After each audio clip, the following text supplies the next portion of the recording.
बिस्मिल्लाहिर्रहमानिर्रहीम। आज हम एनआरई का के बायोकेमिस्ट्री का मॉक एग्जाम डिस्कस करने जा रहे हैं।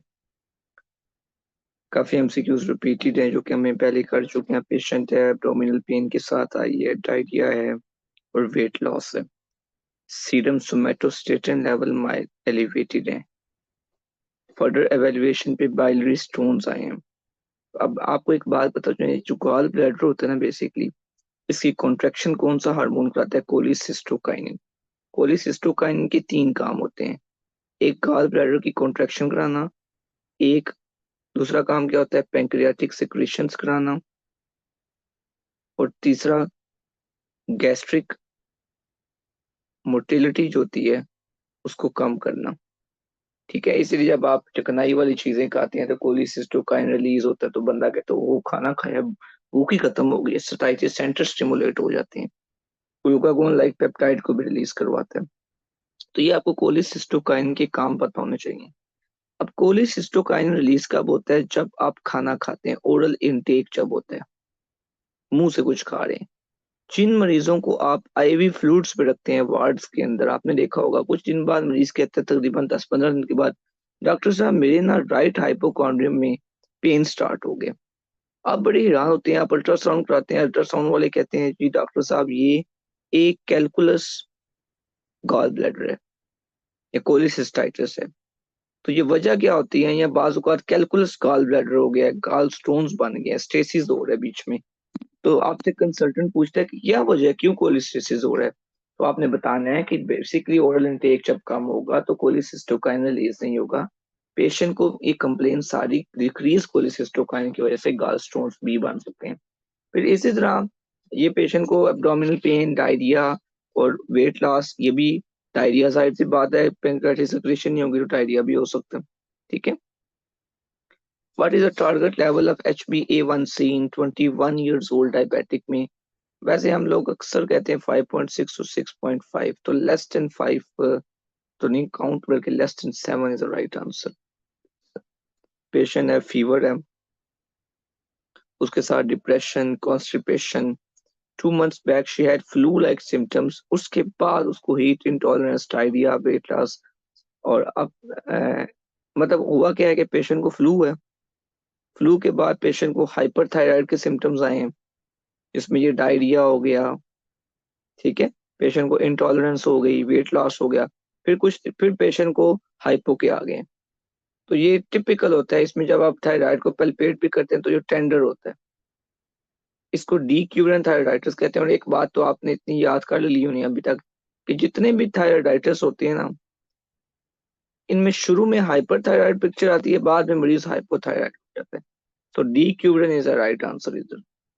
विच of the following hormone use a cyclic AMP pathway? मैंने पहले भी बताया था, जब बीटा ब्लॉकर्स का एडवर्स इफेक्ट होता है तो आप पेशेंट को एट्रोपिन के साथ साइक्लिक ग्लूकागोन देते हैं। क्यों देते हैं? मैंने वजह बताई थी कि beta blockers beta receptor cyclic EMP के थ्रू एक्ट करता है, और ग्लूकागोन भी सीएमपी के थ्रू करता है। बीटा ब्लॉकर सीएमपी के लेवल कम हो जाते हैं साइक्लिक ईएमपी, और ग्लूकागोन उसके लेवल ज्यादा करता है। सो ग्लूकागोन यही मैसेंजर पाथवे यूज करता है। 33-year-old बॉय है, उसको डिलेड डेवलपमेंटल माइलस्टोन्स के लिए एवेल्युएट किया गया है। ठीक है, और including short stature, his physical examination में फ्रंटल बोसिंग है, डेंटल एनिमल का डिफेक्ट है, bilateral symmetrical beading like environment costochondral junction की है। अब वो कहते हैं बोन की हिस्टोलॉजी में क्या नजर आएगा? ये विटामिन डी की जब डेफिशिएंसी होती है तो क्या होगा? एक्सेसिव बोन की मिनरलाइजेशन मैट्रिक्स हो जाएगा। ठीक है, और असल में होता ये है कि जो विटामिन डी है ये कैल्शियम और फास्फेट के लेवल्स को मेंटेन करता है। तो ये बोन की मिनरलाइजेशन और डीमिनरलाइजेशन दोनों कराता है। तो इस पेशेंट में एक्सेसिव, सॉरी ये गलती से मिनरलाइजेशन तो ना होगी, एक्सेसिव अनमिनरलाइज्ड मैट्रिक्स होगा, कि कैल्शियम और फास्फेट डिपॉजिट ही नहीं होंगे। कोलेजन बन जाएगा, कोलेजन बना पड़ा होगा, लेकिन उस पर कैल्शियम और फास्फेट जुड़े ही नहीं होंगे। क्यों? क्योंकि विटामिन डी कम है पेशेंट के अंदर। सो ये राइट आंसर होगा, एक्सेसिव अनमिनरलाइजेशन। 33-year-old पेशेंट है, प्रेजेंट किया progressive worsening of night vision, I dryness है, ब्लरिंग का विजन है, तो पेशेंट को ग्रे स्पॉट्स एवरा स्क्लेरा डायग्नोसिस क्या होगा? विटामिन ए की डिफिशियंसी। पेशेंट को स्कर्वी हो गया डायग्नोसिस बन के, तो स्कर्वी की आपने काज बतानी है। स्कर्वी विटामिन सी की डिफिशियंसी जो है, ब्लीडिंग कम्स, स्कर्वी के सिम्टम्स बड़े अच्छे नीचे लिखे हुए हैं। सोयम गम होता है, वुंड हीलिंग होता है, म्यूकोसल ब्लीड। ये एक बात आपको बताऊं, विटामिन सी से याद रखिएगा, बॉडी में जितने प्रोटीन्स है ना, इनका फंक्शन कम हो जाता है। और प्रोटीन्स में कोलेजन एट टॉप है। तो कोलेजन का काम किधर है? गम्स के अंदर, वुंड हीलिंग के अंदर, म्यूकोसल ब्लीड के अंदर, ब्लड वेसल के अंदर है तो होता ही कोलेजन है। पेशेंट ब्लीडिंग इनमें बड़ी होती है। Radical formation is very harmful और some therapeutically against reactive oxygen species mediated disease. One of the enzyme which prevent a radical formation, वो कौन सा है? Super oxide dismutase. और पता है किस डिसऑर्डर में ये एंजाइम डेफिशिएंट होता है? किसी को पता है? मोटर न्यूरॉन डिजीज के अंदर यही एंजाइम डेफिशिएंट होता है और ये रेडिकल फॉर्मेशन को प्रिवेंट नहीं कर पाते, तो इन्वेशन में ये बनते हैं।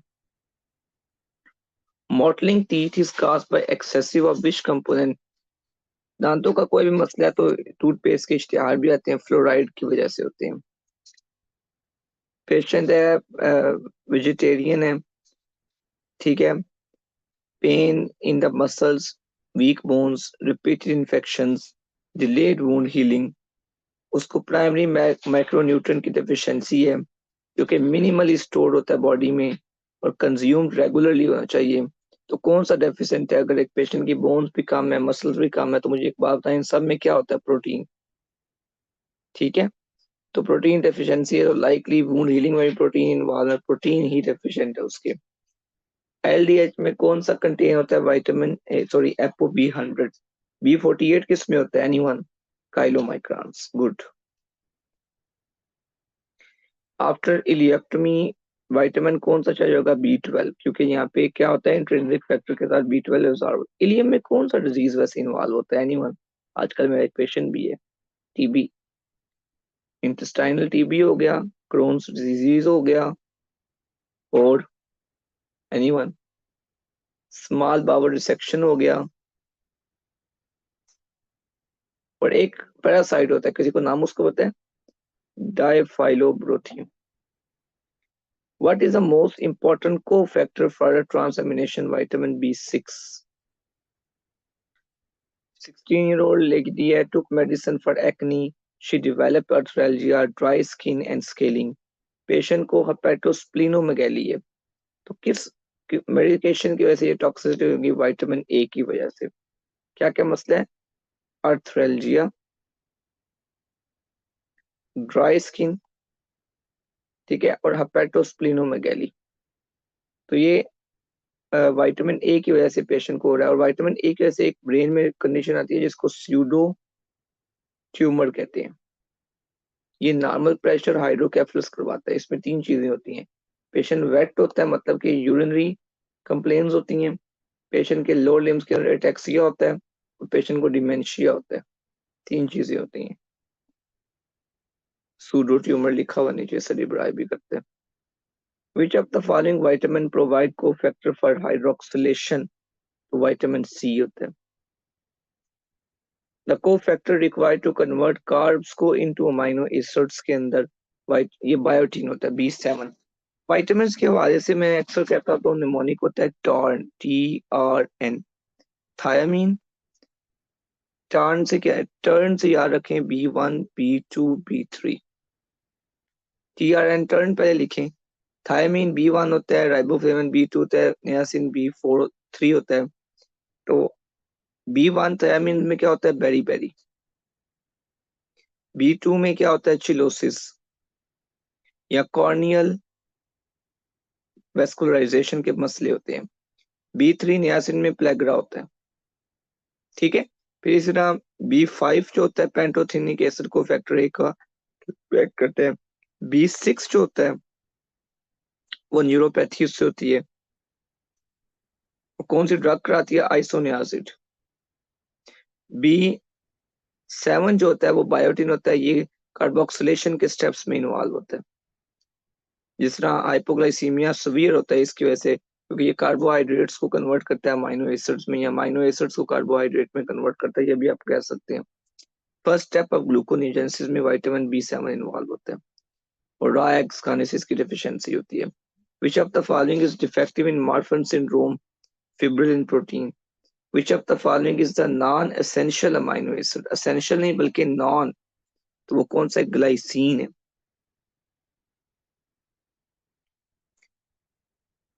पे 32 में patient progressive worsening night vision. Night vision के मसले आए तो विटामिन ए की फैट सॉल्युबल जो विटामिन हैं उनमें ए, डी, ई, के आता है।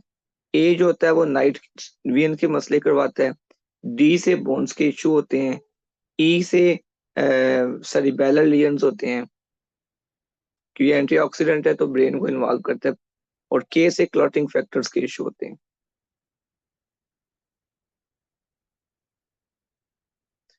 15-year-old गर्ल है, रूरल एरिया से विजिट किया है गवर्नमेंट हॉस्पिटल में ग्रोथ फेलियर के साथ, डायरिया के साथ, ड्राइनेस ऑफ द स्किन है। अब आपको बताया प्लेगरा में यही चीजें होती हैं, 3 Ds क्या क्या? Diarrhoea, dementia, dermatitis. ठीक है, सो लाइक नियासिन की डेफिशिएंसी है B3। अब ये पेशेंट है उसका पीएच 7.6 है, पीएच ज्यादा है, और अब आप पीएच अगर किसी की ज्यादा है, पीएच का इनवर्स रिलेशन होता है कार्बन डाइऑक्साइड के साथ, तो इसकी कार्बन डाइऑक्साइड कम होनी चाहिए, इसकी कार्बन डाइऑक्साइड नॉर्मल है, बाय कार्ब इसके ज्यादा हुए हैं, तो लाइकली इसको मिक्स टाइप ऑफ रेस्पिरेटरी और मेटाबॉलिक एसिडोसिस है, बल्कलोसिस है। अब ये पेशेंट आपके पास आया ईआर में, पीएच ज्यादा हुई है और कार्बन डाइऑक्साइड इसका नॉर्मल है और बाय कार्ब रेज्ड है। ठीक है, तो लाइकली डायग्नोसिस का क्या है? लाइकली डायग्नोसिस इसका मेटाबॉलिक अल्कलोसिस है। वैसे इस सिनेरियो के अंदर भी ना, अगर आप देखें पीएच, कार्बन डाइऑक्साइड थोड़ी सी कम है और बाय कार्ब ज्यादा है, तो इसमें रेस्पिरेटरी अल्कलोसिस, हाँ इसमें दोनों इसलिए हैं क्योंकि कार्बन डाइऑक्साइड भी कम है तो रेस्पिरेटरी पिक्चर भी बन रही है, और बाय कार्ब भी ज्यादा है तो मेटाबॉलिक भी बन रही है, तो दोनों अल्कलोसिस है। इसमें ऐसे बात नहीं है, इसमें कार्बन डाइऑक्साइड बिल्कुल नॉर्मल है। तो पीएच का, अगर पहली बात हम क्या देखते होते हैं, पीएच का इनवर्स रिलेशन, अगर तो ये एग्जिस्ट कर रहा हो तो रेस्पिरेटरी काज होता है। इसमें अगर आप देखें पीएच ज्यादा हो रही है, कार्बन डाइऑक्साइड बिल्कुल नॉर्मल है, तो रेस्पिरेटरी काज बिल्कुल नहीं है, मेटाबॉलिक काज है। पर्सनल आइडेंटिटी को डिस्टिंग्विश करने का बेहतरीन तरीका फिंगरप्रिंट से। अब ये पेशेंट आपके पास डायग्नोज करने फिनाइल एलेनिन का, एनीमिया का, उसको स्पेशल आपने डाइट के ऊपर रखा है। Several months later infant has normal phenyl alanine की लेवल आ गई है। अब उसका फर्दर वर्कअप करवाया है कोफैक्टर डेफिशिएंसी के लिए।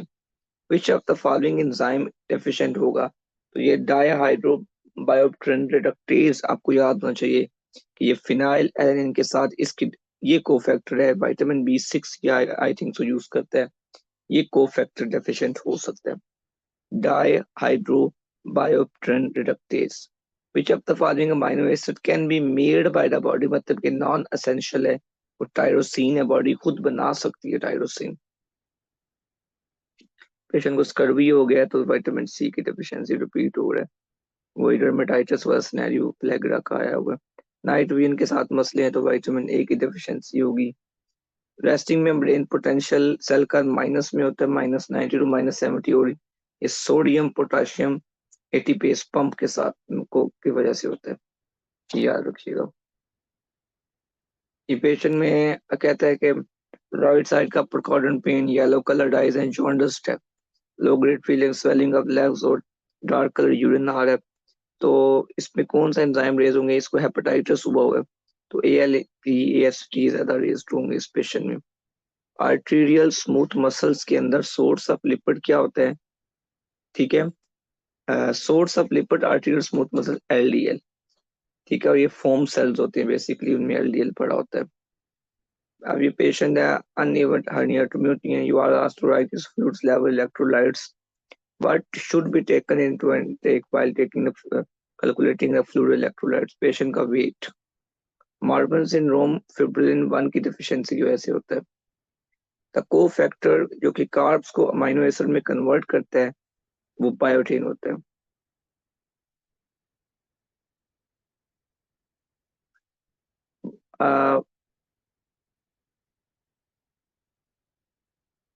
When a person is in the fasting state, तो उसका बेसिक फास्टिंग स्टेट में होगा तो उसका जो बेसिक मेटाबॉलिक रेट है वो डेफिनेटली इंक्रीज नहीं होगा बल्कि डिक्रीज होगा। लेकिन जब बंदा फेट स्टेट में होता है तो रेट इंक्रीज हुआ होता है। हाइपर थायराइड में इंक्रीज हुआ होता है। पेशेंट है उसको अर्थ्राल्डिया, ड्राई स्किन और स्केलिंग हो रही है, हेपेटोस्प्लिनोमेगाली भी है, कौन सी मेडिकेशन ज्यादा उसने ले ली है, विटामिन ए रिपीट हो रहा है। सिट्रिक एसिड साइकिल में अल्फा क्यूटोग्लूटारेट कन्वर्ट होता है सोसिनेट के अंदर, नहीं सोसिनाइल कोए के अंदर। ये एक एमसीक्यू है। ससिनेट आई थिंक सो फ्यूमेरेट में कन्वर्ट होता है। ये टीसीए साइकिल का इस तरह का वेग एमसीक्यू कभी कभी पार्ट 1 में भी आता है। तो ये अल्फा कीटोग्लूटारेट जो होता है वो कन्वर्ट होता है इनटू ससिनाइल कोए में। और I think so acetyl co एक विद सिट्रेट मिलके अल्फा कीटोग्लूटारेट बनाता है। एक बार टीसीए साइकिल आप देख लीजिएगा, मुझे एग्जैक्ट उसका वो पाथवे भूल गया है थोड़ा। ठीक है, थैंक यू, अल्लाह हाफिज।